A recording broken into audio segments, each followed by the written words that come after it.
Hello and welcome to my channel. I'm glad that you're here today. Today I'd like to talk to you about a very important topic, that being the emotional roller coaster ride that's experienced by people who suffer with sight loss or blindness. Um, this is something new to me. I have not been um, legally blind or visually impaired or blind my entire life. I have had to wear glasses all my life and have the corrected vision, but only within the last couple of years have I gotten to the point where glasses no longer serve me. My vision in my right eye, I just found out the other day, is 2400, which is twice as bad as it was a year ago. And my vision in my left eye, I don't believe is rated since I wasn't able to see the chart with it. So that is where I stand. And as I've been going through this time period, my emotions have really been up and down and all around, and it has been an emotional roller coaster ride for me. And I'm sure that there are many of you who are just much better at dealing with these things than I have been. But I'd like to talk to you today about emotions and some of this struggle that we have as visually impaired people.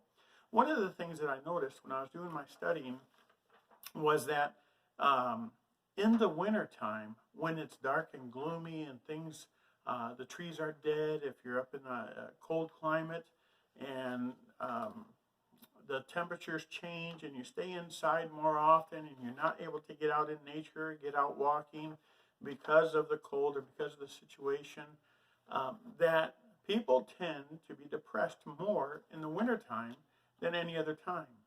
And as I was reading statistics, I found out that visually impaired or blind people tend to be experience depression at a much higher rate than those who are sighted. And it's funny how that you can put two and two together, and the gloom of winter and the darkness and the sun that doesn't shine for days or weeks on end is something that's experienced by those of us with vision impairments or that are blind every single day. And so I know that for me in particular, it has been a roller coaster ride as I've adjusted to stop driving, to stop doing many of the activities that I used to do, and then finding the activities that I can still do without feeling like I've been reduced to, nothing. And there are times that I feel worthless. And then there are times that I feel great about myself. And perhaps you're experiencing the same thing. And if so, stick around because we're going to be talking about this today. All right? So let me tell you that everyone experiences loss of some kind in their life. You may experience loss of a boyfriend or a girlfriend. You may experience loss of a limb or of one of your senses, such as sight or hearing or the sense of touch. I know along with my sight loss, I could never read Braille because I just don't have the feeling in my fingertips because of what caused my sight loss, diabetes, and it's also caused neuropathy in my fingers and in my toes. And so I don't feel things very well these days. Things slip out of my hands, or sometimes I'll grip them too hard and wind up with blisters. But whatever your loss may be, it could be the loss of a loved one through death. It could be the loss of a spouse through a divorce. And I've seen people experience these various things and go through the various stages of grief. And we're going to talk about the stages of grief today. So I don't know what your loss is, and if it's sight loss, such as mine is, and many of us who are watching this are interested in, we know that this is a very emotional experience. It's something that can rob us of our abilities, our sight loss. It could rob us of skills that we have honed and that we have developed throughout our lives that we may no longer have. Just the skill of driving or riding a bicycle. I can't even do that. It's a very dangerous thing. Riding down the road at a very high rate of speed on a bicycle, that would not be probably very good for me. And so there are just a lot of things that I feel limited in now that I've experienced this level of sight loss in my life. But there are many of you whose vision is much worse, and there are many of you whose vision is better than mine. but you are still going through this emotional roller coaster of dealing with your blindness or with your sight loss. And this can cause us, or must cause us, to reevaluate our lives and the way we do things and the types of things that we can do.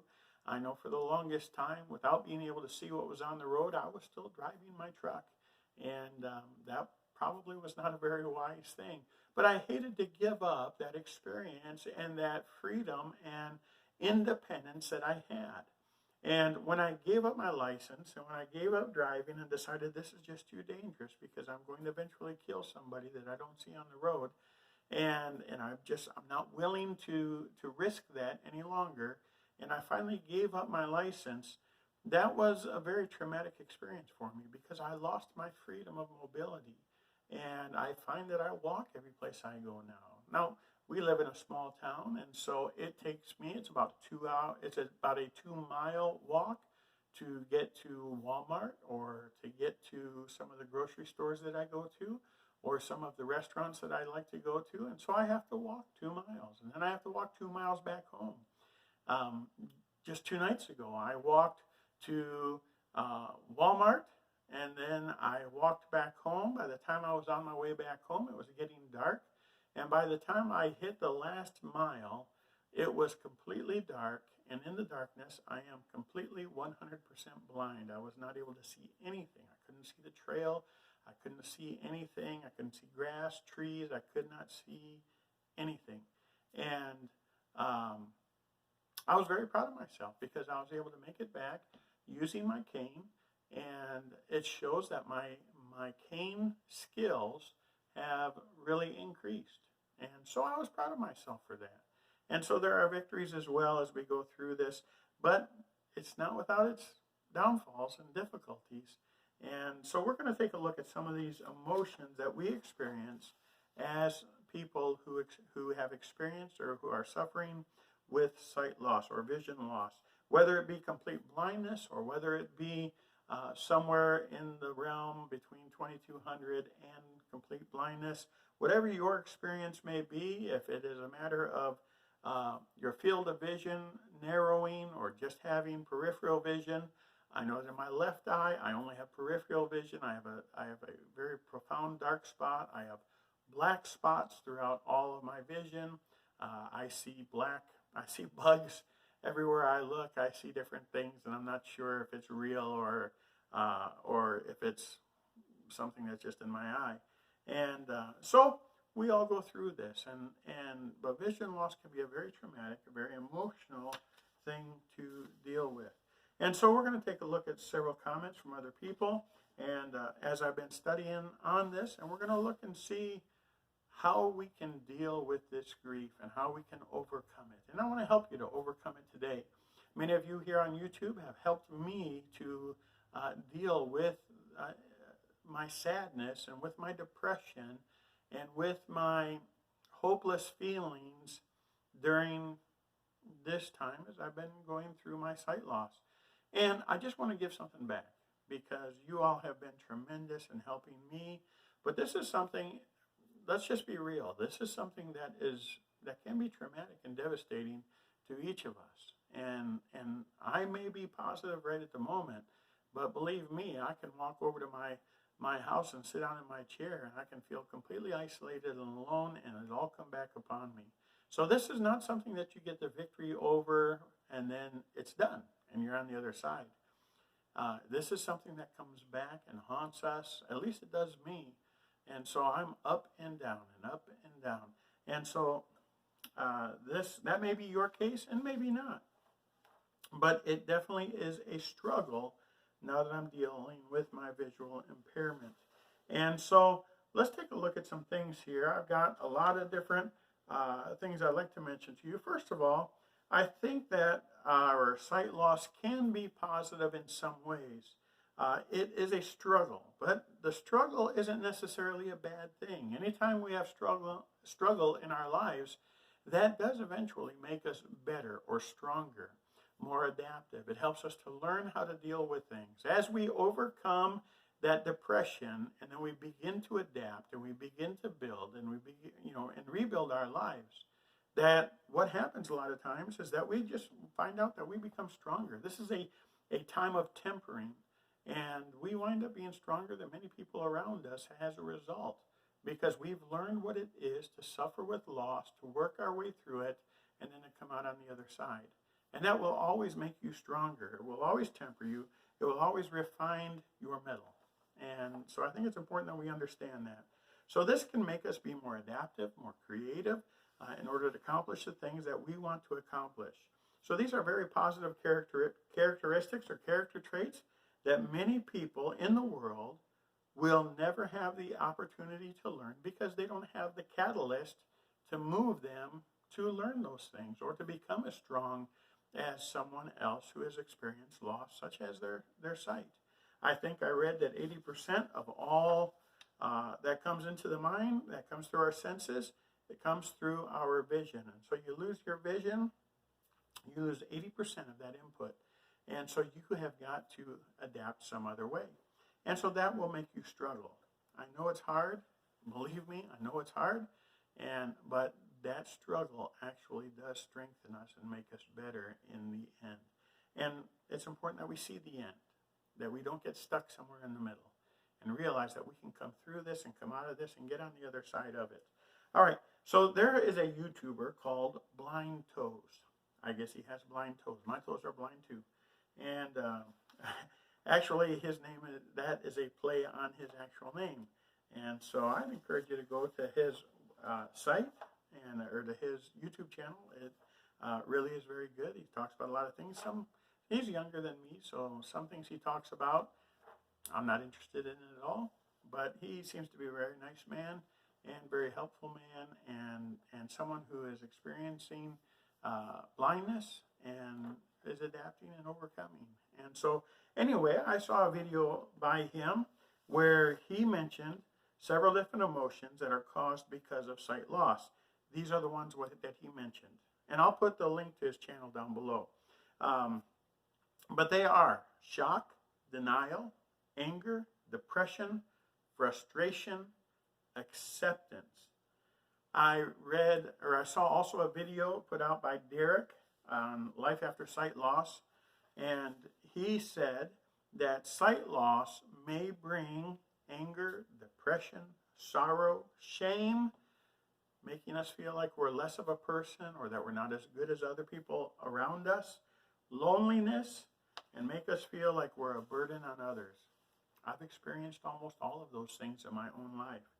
The feelings may include hopelessness, fear, anger, lack of happiness in the activities that we previously enjoyed. And I'll tell you what, really, in many of the things of life, I no longer enjoy them the way that I used to, because I can't participate wholeheartedly. And I used to always play to win, and now I play to play. And you say, well, that's great. That's the way it should be. Not for me. Maybe for some of you, but that's not I play to win, and I can't play to win anymore. I know that I will not win so many things because of my vision impairment. But I can still participate in a great many things. And so there is that. But there is the feeling also of isolation. And I've experienced that in really a big way. And that idea of being a burden to others, to feel like you cannot do what you used to do, and that feeling of isolation or separation is definitely there for me in particular, and probably for many of you as well. So Derek mentioned that there were different stages of grief. And so I looked that up. I was interested in that, and I looked it up. There are actually 5 stages of grief. Now they can occur in your life in any, 5 stages of grief caused by loss. There we go. And so they can occur in any order. The order that I'm going to give them to you in is the order that I read them in, but they could come in any order of, and by the way, once they come and you overcome it, they can come back. And so this isn't something that you take care of once and then it's done and said. This is something that will come back and haunt you, kind of like that bad hamburger that you ate, you know, anyway, at the fast food restaurant. So 5 stages of grief. They are denial, anger, bargaining, having the idea of, well, what if I did this or what if I did that? They are depression and acceptance. Now, as I was reading about these, and they were very interesting, they all had descriptions with them, I also came across a list of 7 stages of grief and how we deal with loss. Now, sight loss is loss. It's loss just like any other type of loss that I already mentioned. And matter of fact, it could be actually more devastating because although you can work through one type of loss and maybe get to the other side, with your vision, it's something that haunts you all the time. And if your vision continues to degrade, then you're constantly trying to adapt. And so there's that as well. All right, so the 7 stages of grief I thought were very interesting, a very popular model for explaining many of the complicated experiences dealing with loss. And so these are the 7 stages of grief caused by loss. And they are shock and denial. You get shocked, disbelief, that state of disbelief that this can't be happening to me or this couldn't have happened to me. Then after that, pain and guilt. So where you might feel that the loss is unbearable and that it's something that we just can't live with. Don't stay there. You can, and you'll come through it. Many others have experienced it as well and have come through it on the other end and been stronger and better because of it. You may feel for a moment that you can't deal with it or you can't bear the grief that you're experiencing because of that loss, but believe you me, you'll come through it on the other side. Just give it time and don't give up in the process. Then we have anger and bargaining. And a lot of times this is what happens. And bargaining, like I mentioned earlier, would be the same. But the anger, and anger is something that naturally comes as we are dealing with depression, as we are dealing with the loss, as we're trying to figure out how to function, as we see that people do not seem to understand us or do things that offend us. And these are things that are going to occur because people, frankly, aren't used to being around blind or visually impaired people. And so it's a learning process for them as well. But because we're going through so much already, sometimes we become short-tempered with them or with certain situations. I know that I was trying to put together a shelf. It's a metal shelf. It's one that I bought up at the store, and actually I had already assembled one just like it many years before, and I bought the same shelf. My daughter was helping me. We're trying to put the shelf together. I was not able to see where the pieces connected in with one another or where screws were to go into the shelf.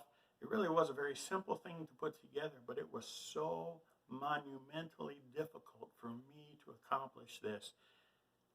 And at one point, I got really frustrated, and I just started bending shelf pieces. And, of course, I ruined half the shelf in doing that. And I'm embarrassed to tell you that I did that, but I did. And dealing with sight loss can bring anger upon us. Maybe you've experienced that yourself. I don't know. But I certainly have at various times. And so we may lash out. We may lash out towards other people or just toward the situation itself because we're so upset, because we're trying so hard to do things the way that we used to or to accomplish things that everyone else can do. But it just is such a struggle for us. And so realize that this is a part of it. Then the next stage that we have is depression. Now again, realize that these don't necessarily come in this order, but depression is something certainly that I experience and that many of the videos that I've seen and the articles that I've read say that depression is kind of a natural occurrence for people dealing with sight loss or with blindness. And it certainly has been probably one of my major difficulties is dealing with depression. Some days I don't want to get out of bed. Some days I don't want to take showers or brush my teeth. Some days I just don't want to function. Some days I don't want to do life. And I found that some days I sleep half a day away because I just don't want to mess with it. And these are all signs of depression. When you don't care how you look, when you don't care if you shave, and well, I'm always like this, so it's not that depression has overcome me, and here I am now with this beard. But you might not want to shave. You might not want to dress right. You might not want to iron your clothes. You may not want to do, you might not want to cook. You might not, and you might skip meals, and you might go a time without eating, or you may just say, well, I don't care how big I get, and just eat, and don't exercise.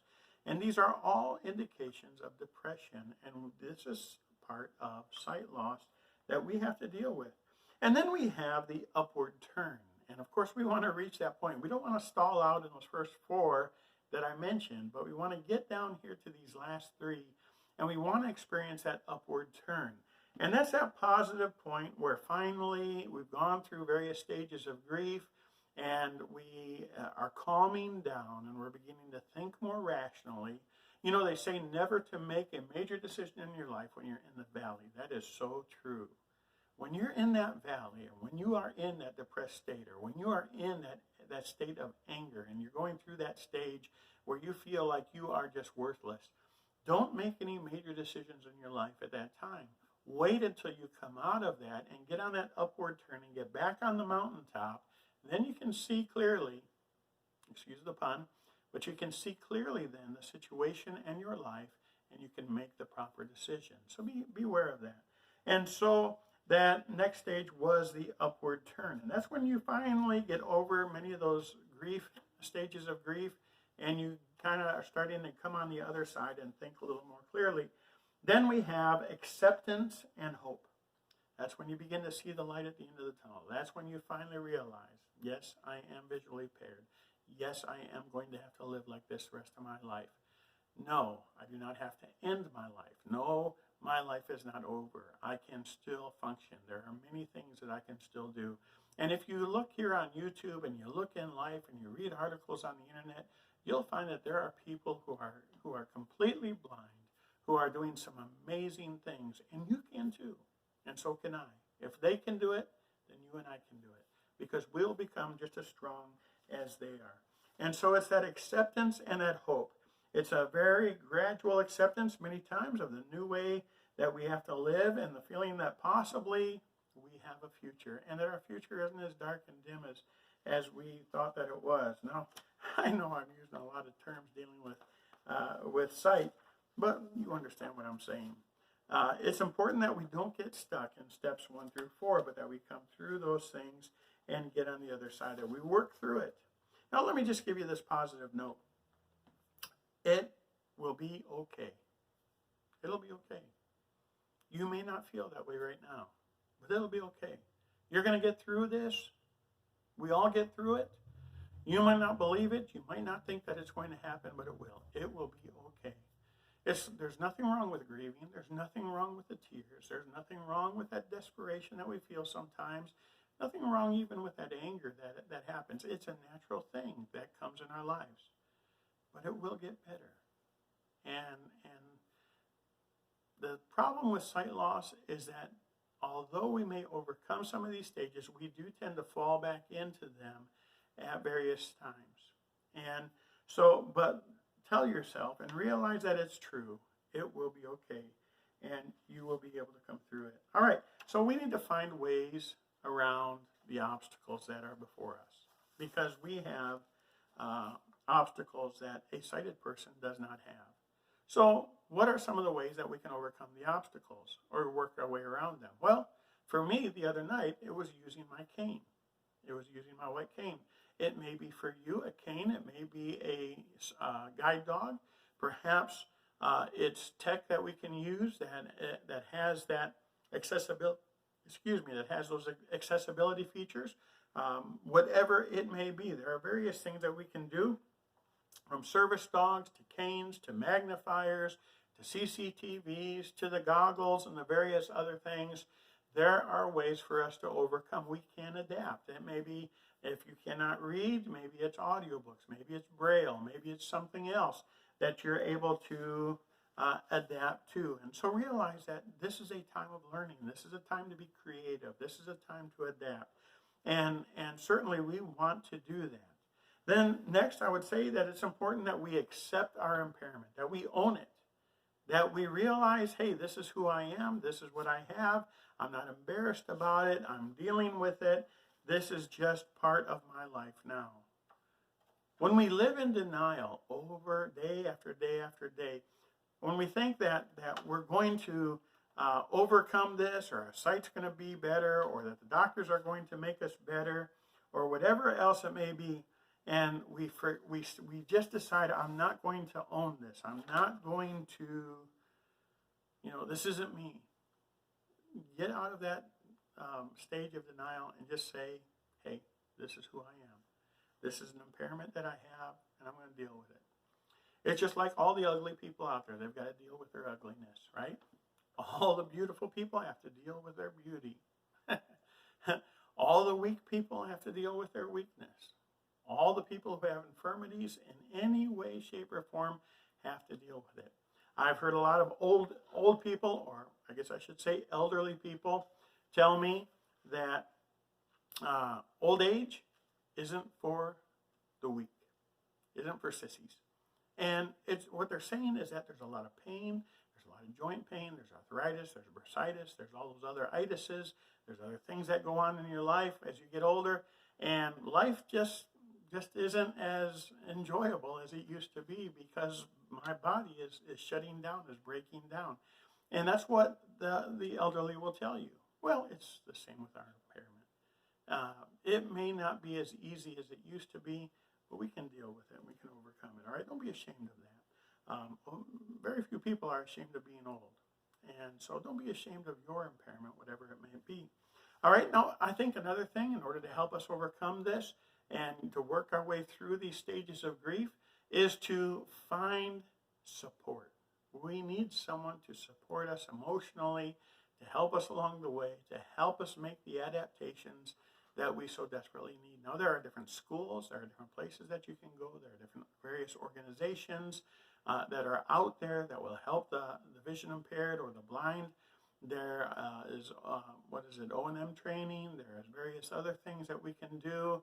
There are groups such as the American Federation of the Blind, such as National Federation of the Blind. I belong to the Missouri Council of Blind. And those people and being around those people and seeing how they adapt and seeing how they deal with their sight loss is something that encourages me and helps me. And just knowing there are other people out there and rubbing elbows with them that are going through the same difficulties that I am, it's uplifting and helpful. For me personally, I'm a veteran, and so I go to the VA, and at the VA, my doctor at the VA, my optometrist, is one of the greatest ladies. She explains things to me. She takes time with me. She is such a help to me, and that's Dr. Setzer. I also went down to Little Rock to the VA down there and spoke with Nancy, and she spent time with me and gave me a little bit of O&M training and gave me my cane, my first cane, and showed me how to use it and showed me different magnifiers and various other things. And I came out of her office. Of course, I had to have someone drive me down there and drive me back home. But I came out of her office, and I'm telling you, I was on cloud nine for more than a month and just really thankful for Nancy and for the help that she gave to me. And there are people around you. It may be family and friends. It may be people in some organization.